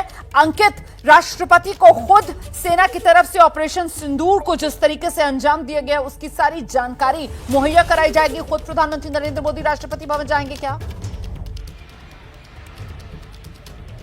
बिल्कुल, अब तक रोमाना यही जानकारी निकल के सामने आ रही है कि कुछ देर बाद प्रधानमंत्री यहां से सीधे राष्ट्रपति भवन जा सकते हैं और राष्ट्रपति द्रौपदी मुर्मू, जो कि राष्ट्रपति, हमारे देश की राष्ट्रपति जो है, सेना की सुप्रीम कमांडर होती हैं, तो उनको जो है खुद पहुंच करके जो अब तक जो भी आधिकारिक तौर पर जानकारी हमारे पास में है कि भारतीय सेना ने क्या कार्रवाई की है, कब हमने ये कार्रवाई की, क्यों हमको ये कार्रवाई करने की जरूरत हुई, तमाम ऐसे जो जानकारी आधिकारिक तौर पर खुद प्रधानमंत्री राष्ट्रपति को दे सकते हैं। और जैसी जानकारी मिली है, अब से कुछ देर बाद प्रधानमंत्री जो अभी अपने निवास स्थान पर हैं, जहां पर कैबिनेट की बैठक कुछ देर पहले करीबन 1 घंटा हो गया खत्म हुए, तो वो बैठक खत्म करने के बाद में अब जो है थोड़ी देर में वो राष्ट्रपति भवन जाकर के राष्ट्रपति को आधिकारिक तौर पर ये जानकारी दे सकते हैं इस पूरे घटनाक्रम के बारे में। जी बिल्कुल, तीनों सेनाओं की सुप्रीम कमांडर देश की राष्ट्रपति ही होती हैं और ऐसे में राष्ट्रपति द्रौपदी मुर्मू को सेना की तरफ से ऑपरेशन सिंदूर, जो सफल ऑपरेशन अंजाम दिया गया है आतंक के नेस्तनाबूद करने के लिए, उसकी पूरी जानकारी खुद प्रधानमंत्री नरेंद्र मोदी जाएंगे और राष्ट्रपति को देंगे। इसमें भी कहीं ना कहीं एक बड़ा संदेश यहां पर जो दिया जा रहा है। आशीष, सुप्रीम कमांडर हैं प्रधानमंत्री, इतनी बड़ी कार्रवाई हुई है। प्रधानमंत्री ने कैबिनेट की बैठक में, जैसा अंकित बता रहे हैं, शुरुआत में ही कहा कि सभी के लिए गर्व का दिन है। बिल्कुल सही बात है, सबका सीना चौड़ा है जिस तरह से इस जवाबी कार्रवाई को अंजाम दिया गया है। और थोड़ी देर पहले आप देखिए पाकिस्तान कैसे एक्सपोज होता है। रोमाना, जो आप थोड़ी देर पहले याकूब मुगल की तस्वीरें दिखा रही थी, मैं बस उसमें एक चीज रेखांकित करना चाहूंगा कि गौर फरमाइए, पाकिस्तानी पुलिस के ऑफिशियल्स और ISI के अधिकारी वहां मौजूद थे। इससे ज्यादा और क्या वो एक्सपोज होंगे? तो निश्चित तौर पर भारत के लिए बहुत बड़ा गर्व का दिन है कि इस तरह से जिनको संरक्षण दे करके भारत पे हमले कराते हैं, उनको चुन चुन कर भारत मार रहा है। और हम सब इस बात से अग्री करते हैं कि हम सब के लिए बहुत बड़ा गौरव का दिन है। लिहाजा प्रधानमंत्री निश्चित तौर पर जाएंगे और राष्ट्रपति को इस बारे में पूरी तौर पर ब्रीफ करेंगे। बिल्कुल कॉमोडोर सिंह, ये बड़ी कामयाबी है ना, ये देश का एक बड़ा अचीवमेंट है, इसीलिए उसको और ज्यादा अंडरलाइन रेखांकित करने के लिए प्रधानमंत्री नरेंद्र मोदी खुद राष्ट्रपति भवन जाएंगे और राष्ट्रपति को पूरी जानकारी देंगे इस सफल ऑपरेशन। प्रोटोकॉल भी यही है। इसलिए ये जो ब्रीफिंग्स अभी हुई हैं, मैं थोड़ा सा बता दूं कि ये जब एक किसी भी ऑपरेशन के बाद तो जो मिलिट्री हेड्स होते हैं और उसका जो रक्षा मंत्री हैं, जो आपके और बाकी मिनिस्टर हैं, वो सब आके एक एक बारी से अपने प्रधानमंत्री को पूरी ब्रीफ देते हैं। तो सबकी कंसोलिडेटेड ब्रीफ लेने के बाद इसे मतलब पोस्ट अटैक मैं जरा सा आपको रोक रही हूं सर, मतलब जो आज हुआ, जो हमने होता हुआ देखा, NSA भी पहुंचे, रक्षा मंत्री भी पहुंचे, उसके बाद वो CCS की बैठक हुई और फिर जो भी उसमें हुआ होगा उसकी जानकारी अब प्रधानमंत्री, कैबिनेट की बैठक भी हुई बीच में, लेकिन अब वो जो कुछ हुआ है और ऑपरेशन से रिलेटेड जो भी डिटेल्स हैं वो प्रधानमंत्री जाएंगे। और देखिए क्या होता है, जब ऑपरेशन होता है तो रक्षा मंत्री कुछ पर्टिकुलर चीज मॉनिटर करते हैं, तीनों चीफ अपने कुछ मॉनिटर करते हैं, NSA कुछ और मॉनिटर करते हैं। तो उन सबकी कंसोलिडेटेड ब्रीफ, हर एक के ओपिनियन लेके, हर एक के पॉइंट्स लेके, क्या क्या हुआ, कैसे कैसे हुआ, कुछ गलती हुई, क्या आगे के लिए लेसन्स हैं, या हमने क्या क्या अचीव किया, क्या डैमेज हुई, हम क्या अचीव करना है, क्या हम पूरा अचीव कर पाए, ये सारे जो इसके पॉइंट हैं। और उसके साथ हमने कितने सोर्सेज लगाए, क्या क्या हुआ, हमारा शायद कोई नुकसान हुआ, ये सारी बातें टोटल कंसोलिडेट करके फिर प्रधानमंत्री जो है राष्ट्रीय और देश के लिहाज से अभी सुरक्षा की क्या स्थिति है, इसका एक आंकलन, उसकी जानकारी भी राष्ट्रपति को दी जाएगी। बिल्कुल सारा वो सारा जो है कम्बिनेशन करके उसके बाद वो एज अ प्रोटोकॉल उनके पास जाकर उनको ब्रीफ करते हैं, which is absolutely protocol, it is right thing to do. And ये बड़ी अच्छी बात है कि प्रधानमंत्री खुद जाकर उनको ब्रीफ करेंगे और ये बड़ा अच्छा सिस्टम है जो हमारे यहाँ पर। कॉमोडोर सिंह, ये कहा जा सकता है क्या कि अभी ये सिचुएशन जो है वो वोलेटाइल बनी हुई है, अभी इस सिचुएशन में यहाँ से ज्यादा कुछ मतलब गुंजाइश कुछ असेस करने की किसी भी दिशा में ये सिचुएशन अभी बढ़ सकती है क्या? क्योंकि हम देखिए ना, इस हमले से पहले तक हम वॉर प्रिपेयर्डनेस को लेकर बात कर रहे थे, हम ये कह रहे थे कि जंग होने जा रही है, वो जंग कब होगी इसको लेकर सवाल पूछा जा रहा था। अब यहाँ से हम कहाँ खड़े हुए हैं? देखिए, इसमें अब दो चॉइस हैं। अगर तो पूरे वर्ल्ड अपने जो मेन कंट्रीज हैं जैसे USA, रशिया, UNSC, इन सब के अगर प्रेशर में पाकिस्तान चुप बैठ जाता है, जो मेरे हिसाब से कभी चुप नहीं हुआ, कुछ ना कुछ तो करेगा, लेकिन अगर चुप बैठ जाए तो इसको हम धीरे धीरे डी एस्केलेट कर सकते हैं। अभी इमीडिएटली हम इसको डी एस्केलेट नहीं कर सकते। अब हमें अपनी पूरी गार्ड रखना पड़ेगा कि आने वाले शायद 1 महीने तक गार्ड रखना पड़ेगा। देखिए एयर डिफेंस या बाकी डिफेंसेस जो है वो लगती इमीडिएट है, लेकिन उसको विड्रॉ करने में बड़ा टाइम लगता है, क्योंकि आपको नहीं पता कब कैसा कौन सा हमला हो सकता है। तो उसको विड्रॉ करने में टाइम लगेगा, धीरे धीरे डी एस्केलेट होगी depending on how Pakistan is reacting. अगर पाकिस्तान सर हमने लेकिन बता दें, मसूद अजहर के परिवार के 14 लोगों की मौत पर मसूद अजहर का बयान सामने आया है। मैं भी मर जाता तो अच्छा होता, ये मसूद अजहर कह रहा है।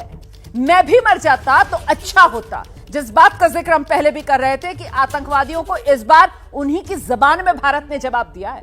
अभी तक आतंकवादी ये दर्द जो है वो आम लोगों को, निहत्थे लोगों को, मासूम लोगों को देते थे, उनके परिवार उजाड़ देते थे, उनके अपनों को उनसे छीन लेते थे। लेकिन इस बार वही स्वाद भारत ने इन आतंकवादियों को चखाया है। अब जब इनके अपनों पर वार हुआ है तो इनको समझ में आ रहा है अपनों को खोने का दर्द क्या होता है, और अपने लिए एक तरीके से शिवांग भारत के इस एक्शन के बाद मौत की मांग कर रहा है मसूद अजहर।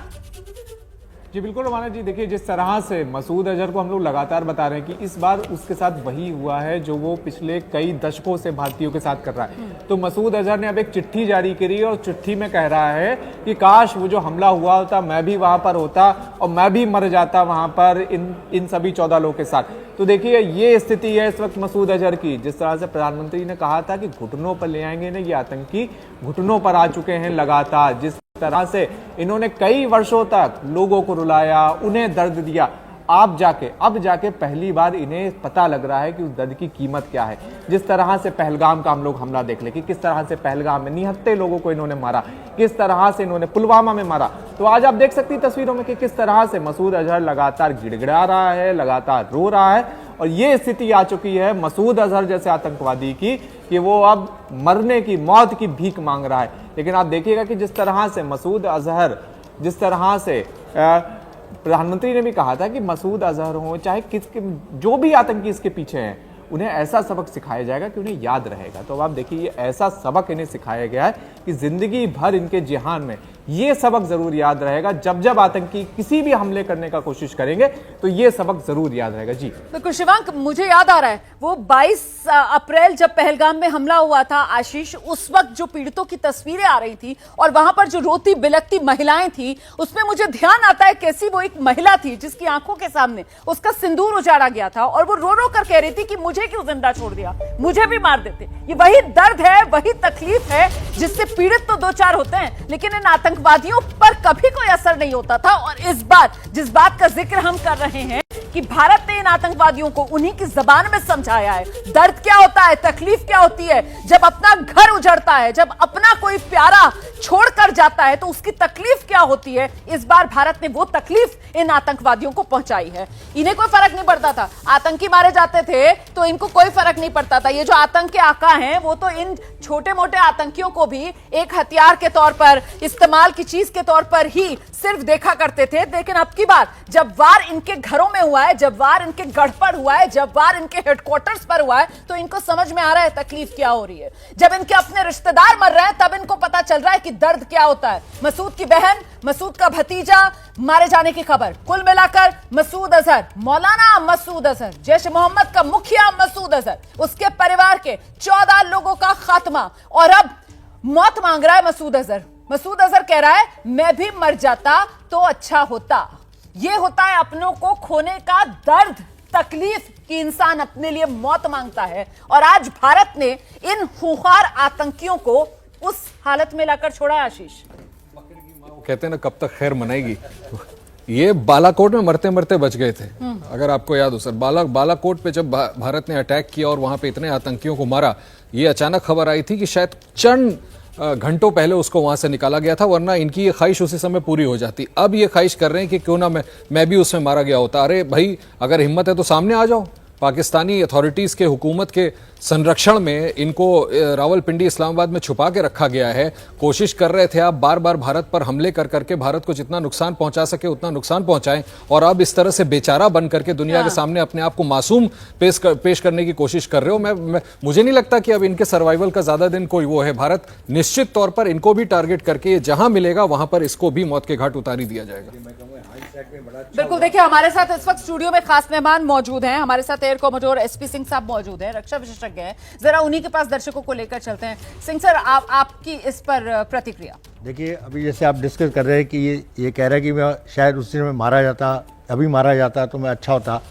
ये इसको अपने परिवार के जाने का दर्द सहना था। क्योंकि इसने इतने लोगों को, इतने इनोसेंट लोगों को दर्द दिया है, तो शायद इसीलिए जो आशीष जी कह रहे थे, शायद इसलिए बच गया उस हमले से। और आज इसको अपने परिवार को जाते हुए देखना था, उसका दर्द देखना था, इसलिए शायद ये बचा।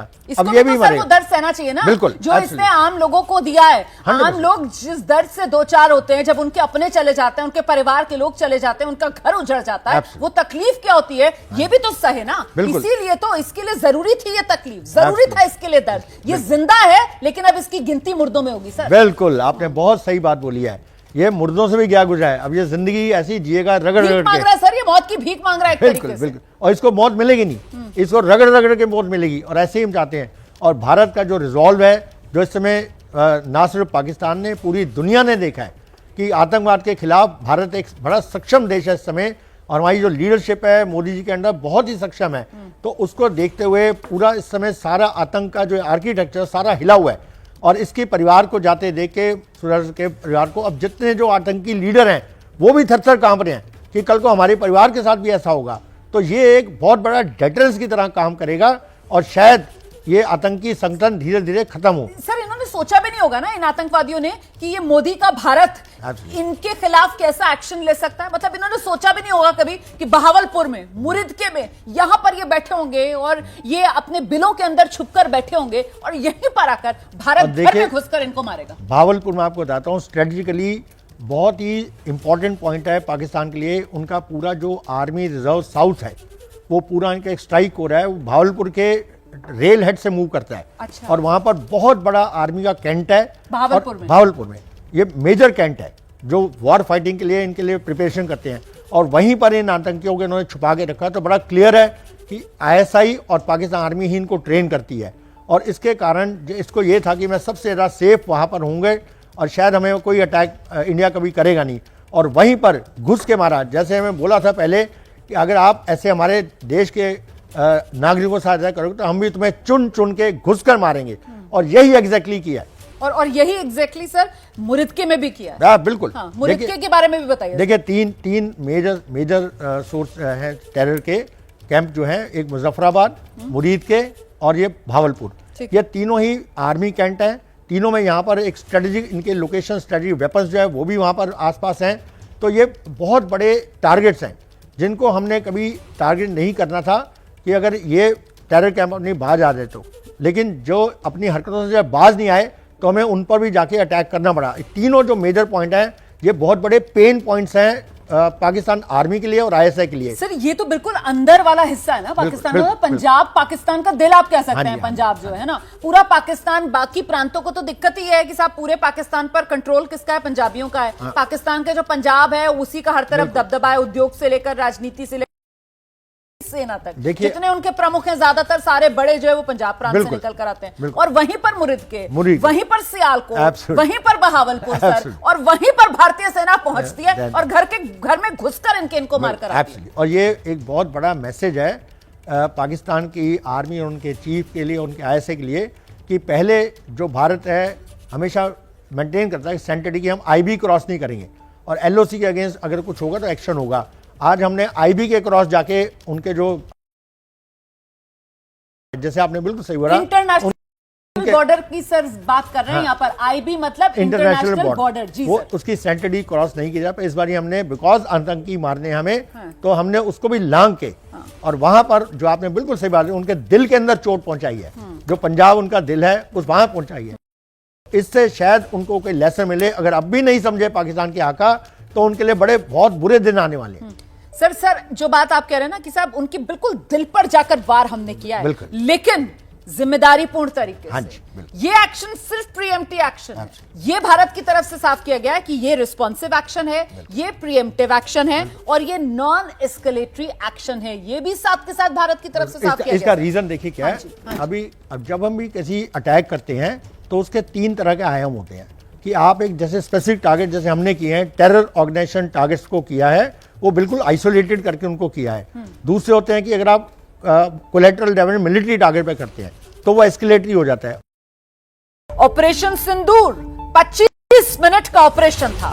6 और 7 मई की रात को 1:05 पर भारतीय सेना ने इस ऑपरेशन को शुरू किया और 1:30 तक मतलब 25 मिनट ये ऑपरेशन चला। ऑपरेशन सिंदूर न्याय के लिए भारतीय सेना ने ऑपरेशन सिंदूर लॉन्च किया।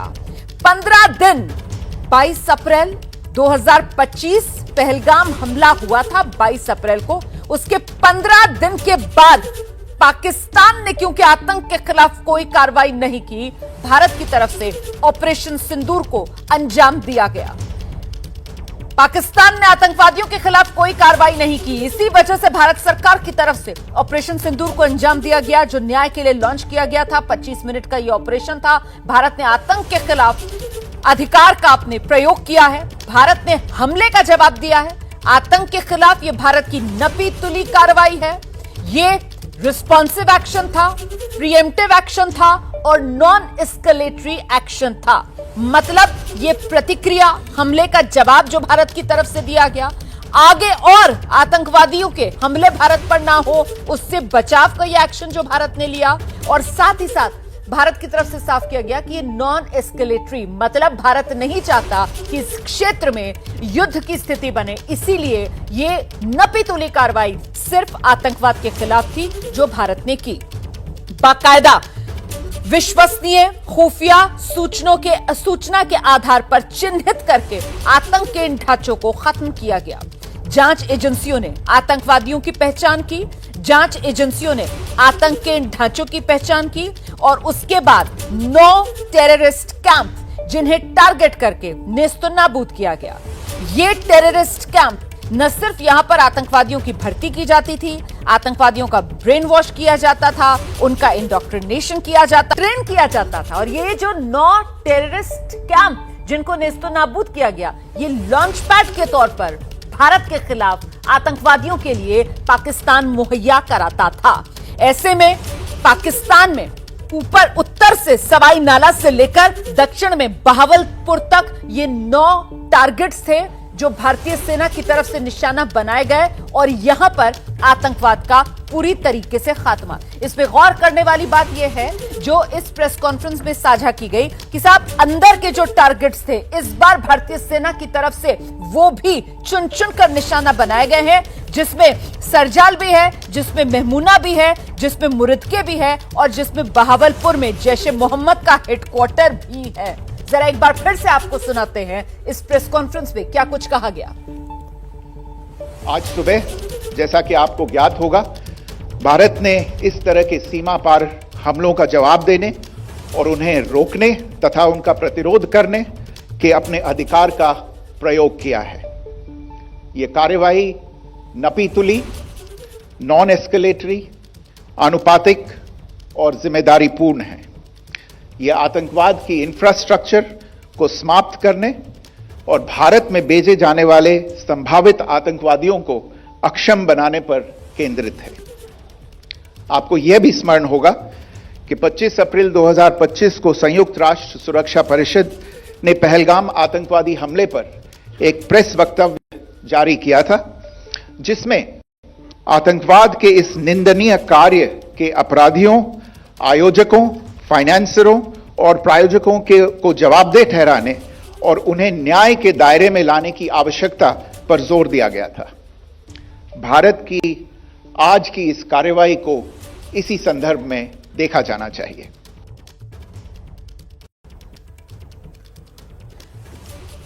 तो आपने सुना विदेश सचिव विक्रम मिस्री की तरफ से जब वो प्रेस कॉन्फ्रेंस में आए तो ये क्लियर किया गया, बिल्कुल साफ किया गया कि जो भारत ने एक्शन लिया है वो अपने आतंक के खात्मे के अधिकार के तौर पर भारत की तरफ से ये एक्शन है। और ऐसे में इस प्रेस कॉन्फ्रेंस में साथ में विदेश सचिव विक्रम मिस्री के कर्नल सोफिया कुरैशी और विंग कमांडर व्योमिका सिंह थी, उनकी तरफ से भी ये पूरा ऑपरेशन कैसे अंजाम दिया गया, इसको लेकर जो डिटेल साझा की गई है जरा वो सुनाते हैं आपको। ऑपरेशन सिंदूर 22 अप्रैल को पहलगाम में हुए विभत्स आतंकवादी हमले के शिकार मासूम नागरिकों व उनके परिवारों को न्याय देने के लिए लॉन्च किया गया था। इस कार्रवाई में 9 टेररिस्ट कैंप्स को टारगेट किया गया और पूरी तरह से इसे बर्बाद किया गया। तो सुना आपने, जानकारी साझा की गई कैसे 25 मिनट का यह ऑपरेशन जो पहलगाम में पीड़ितों को इंसाफ दिलाने के लिए लॉन्च किया गया, न्याय के लिए यह ऑपरेशन लॉन्च किया गया। 25 मिनट का यह ऑपरेशन था और पाकिस्तान को 15 दिन का वक्त देने के बाद यह ऑपरेशन भारत की तरफ से लॉन्च किया गया। 15 दिन तक पाकिस्तान ने आतंक के खिलाफ कोई एक्शन नहीं लिया। उल्टे पाकिस्तान की तरफ से जिस तरीके के बयान सामने निकल कर आ रहे थे वो तो ऐसा लग रहा था जैसे पाकिस्तान डिनाइल मोड में है। यह भी जानकारी इस प्रेस ब्रीफिंग में साझा की गई और बताया गया फिर कैसे चुन चुनकर 9 टेररिस्ट कैंप्स जिनको टारगेट किया गया। ये वो टेररिस्ट कैंप जहां पर आतंकवादियों को रिक्रूट किया जाता था, उनकी भर्ती की जाती थी, उनका ब्रेन वॉश किया जाता था, उनको इंडोक्ट्रिनेशन की जाती थी, उसके बाद उनको ट्रेनिंग दी जाती थी और फिर लॉन्च पैड पर लाकर उन्हें भारत के खिलाफ उतार दिया जाता था। एक बार फिर से मैं आपको बताती हूं कैसे वो 9 टारगेट्स जो चुने गए हैं और 9 टारगेट्स कैसे इन 9 टारगेट में ट्रेन किया आतंकवादियों ने हिंदुस्तान को जख्म दिए, इसका भी पूरा ब्यौरा इस प्रेस ब्रीफ में रखा गया है। सुनिए। पाकिस्तान में पिछले 3 दशकों से टेरर इंफ्रास्ट्रक्चर का निर्माण हो रहा है। इसमें recruitment, indoctrination centres, training areas व लॉन्च पैड शामिल थे जो पाकिस्तान और पाक अधिकृत जम्मू कश्मीर POJK दोनों में फैले हैं। इन लक्ष्यों का चयन विश्वसनीय इंटेलिजेंस सूचनाओं के आधार पर हुआ ताकि आतंक गतिविधियों की रीढ़ तोड़ी जा सके और यह खास ध्यान दिया गया कि निर्दोष नागरिकों और सिविलियन इंस्टॉलेशन को नुकसान न पहुंचे। तो ये प्रेस कॉन्फ्रेंस जिसका इंतजार था अब वो आपके सामने है, डिटेल सामने आ गई हैं, किस तरीके से चयन किया गया इन टारगेट्स का। बाकायदा विश्वसनीय खुफिया जानकारी के आधार पर ये टारगेट्स जो चुने गए 9 टारगेट्स थे, 9 आतंकियों के ये ढांचे थे जिनको नेस्तो नाबूद किया गया और भारत सरकार की तरफ से साफ किया गया है कि पूरा मौका पाकिस्तान को देने के बाद 15 दिन हमने इंतजार किया कि पाकिस्तान जो है अपने आप फल फूल रहे इन आतंकवाद के ढांचों पर कोई एक्शन ले, कोई एक्शन नहीं लिया गया। ऐसे में भारत ने अपने अधिकार का प्रयोग किया। आतंक का खात्मा हमें करना है, हमारा हक है, हमारा अधिकार है। हमले का जवाब भारत ने दिया है, इसीलिए भारत का ये जो रिएक्शन है वो पूरा जिम्मेदारी पूर्ण रिएक्शन, अनुपातिक रिएक्शन और नॉन एस्केलेटरी रिएक्शन, इसको बाकायदा क्लियर कट अंदाज में साफ कर दिया गया भारतीय सेना की तरफ से अपनी इस प्रेस कॉन्फ्रेंस में। नीरज। बिल्कुल रोमाना, पहली बार ऐसा हमने देखा है कि इस तरह की प्रेस कॉन्फ्रेंस जो है भारतीय सेना और विदेश मंत्रालय के द्वारा की गई, जिसमें पाकिस्तान के टेरर कैंप्स, क्योंकि बालाकोट एयर स्ट्राइक के समय भी और सर्जिकल स्ट्राइक के समय भी इस तरह की पूरे सबूतों के साथ कि कहां पर कैंप है, कौन कौन से कैंप है, कहां पर वीडियोग्राफी के साथ जो पाकिस्तान की सरकार है, मतलब वैसे तो वो कठपुतली है पाकिस्तान की सेना की, लेकिन हमने फिर भी उसको एक बचने का एक वो कहते हैं ना एक फेस सेविंग जो हमने उसको दिए। हमने बताया दुनिया को कि साहब हमने आतंकवाद के जो ढांचे हैं उस पर हमला किया, हमने आतंकवादियों को निपटाया, हमने बताया कि हमने सिविलियन कैजुअलिटी पाकिस्तान में नहीं की, हमने पाकिस्तान के आम नागरिकों पर हमला नहीं किया, हमने पाकिस्तान के सैन्य ठिकानों पर हमला नहीं किया। ये जानकारी हमने दी है। देखिए, इसको अगर दूसरी तरह देखा जाए, हाँ जी प्लीज, टेररिस्ट ग्रुप्स हैं, अंतरराष्ट्रीय समुदाय ने उनको टेररिस्ट घोषित किया हुआ है।